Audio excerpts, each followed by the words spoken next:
আসসালামু আলাইকুম। আজ তৈরি করেছিলাম ঘরে থাকা সাধারণ মশলা দিয়ে চিকেন টিক্কা মশলা, আর তাই আজ শেয়ার করব। তৈরি করার পদ্ধতিটা খুবই সহজ, এটি খেতে কিন্তু অসম্ভব মজাদার হয়ে থাকে। আশা করছি ভালো লাগবে। ভালো লাগলে অবশ্যই লাইক কমেন্ট করে ভিডিওটা কন্টিনিউ করবেন। তাহলে চলুন কিভাবে তৈরি করা যায় এই মজাদার চিকেন টিক্কা মশলা, তাই দেখে আসি। এখানে আমি 1 কেজি পরিমাণ বোনলেস চিকেন নিয়েছি এবং চিকেনগুলো একটু ছোট ছোট করে কেটে নিয়েছি। এখানে ইচ্ছে করলে মুরগির হাড়ও অ্যাড করতে পারেন। এবার এই কেটে রাখা চিকেনে দিয়ে দিব কিছু মশলা।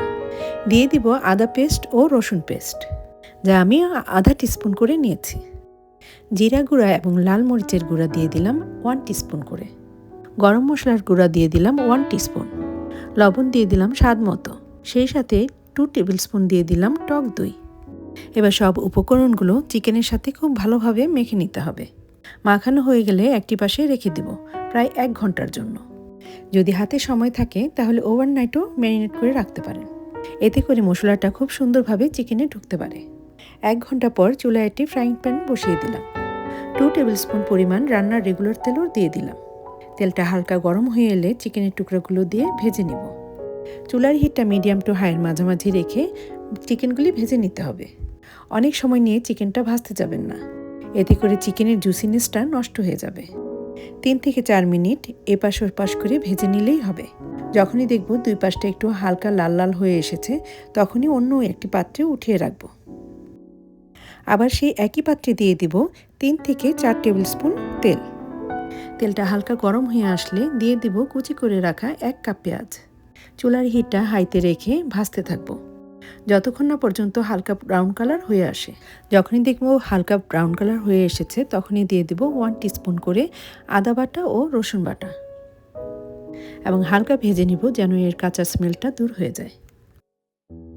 এবার 1 কাপ ব্লেন্ড করা ফ্রেশ পাকা টমেটো দিয়ে দেব। টমেটোটা আমি ব্লেন্ড করে দিয়েছি। আপনি ইচ্ছে করলে গ্রেটার দিয়েও গ্রেট করে নিতে পারেন, অথবা এখানে টমেটো সসও ইউজ করতে পারেন। খুব ভালোভাবে কষিয়ে নিব যতক্ষণ না পর্যন্ত তেলটা সেপারেট হয়ে আসে। তেল ভেসে উঠলে দিয়ে দিব জিরা গুঁড়া 1 টিস্পুন। সেই সাথে লাল মরিচের গুঁড়াও দিয়ে দিলাম 1 টিস্পুন। লবণ দিয়ে দিলাম স্বাদ মতো। আর গ্রেভিটাকে ঘন করার জন্য দিয়ে দিলাম 2 টেবিল স্পুন পরিমাণ টক দই। আবারও সব কিছু নেড়েচেড়ে মিশিয়ে নেব। 2 থেকে 3 মিনিট মশলাটা কষাতে থাকব। যদি আপনাদের মশলাটা প্যানে লেগে যায় তাহলে সামান্য পরিমাণে পানি ইউজ করতে পারেন। মশলাটা খুব ভালোভাবে কষানো হয়ে গেলে যখনই দেখব তেলটা উপরে ভেসে উঠেছে, তখনই দিয়ে দিব আগে থেকে ভেজে রাখা চিকেনগুলো। এবার মশলার সাথে চিকেনগুলো খুব ভালোভাবে নেড়েচেড়ে মিশিয়ে নেব এবং দিয়ে দিব 1 কাপ পরিমাণ গরম পানি।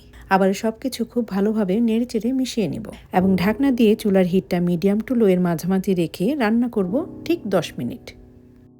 10 মিনিট পর দেখতেই পাচ্ছেন গ্রেভিটা অনেকটাই টেনে এসেছে, তেলটা ওপরে ভেসে এসেছে। রান্নাটা কিন্তু অলমোস্ট শেষের দিকে। এই সময় অ্যাড করে দিব 1 টিস্পুন গরম মশলার গুঁড়া এবং 1 টিস্পুন চিনি। ইচ্ছা করলে এটা আপনি স্কিপও করতে পারেন, তবে চিনিটা দিলে স্বাদটা অনেকটাই বেড়ে যায়। এবার দিয়ে দেব 1 টিস্পুন পরিমাণ কাস্তুরি মেথি, যেটা নাকি মেথির শুকনা পাতা। যদি কাস্তুরি মেথি না থাকে তাহলে 2 টেবিল স্পুন পরিমাণ ধনেপাতা ইউজ করলেই চলবে। এটা শেষের দিকে ইউজ করার ফলে খুব সুন্দর একটা ফ্লেভার পাওয়া যায়। কাস্তুরি মেথিটা দিয়েই ঢাকনা দিয়ে চুলাটা বন্ধ করে দিব এবং 1 থেকে 2 মিনিট পর ঢাকনা উঠিয়ে পরিবেশন করব। আর এরই সাথে তৈরি হয়ে গেল ঘরে থাকা সাধারণ উপকরণ দিয়ে চিকেন টিক্কা মশলা। দেখলেন তো কত সহজে স্বাস্থ্যকর ও অসম্ভব মজাদার এই চিকেন টিক্কা মশলা তৈরি করা যায়।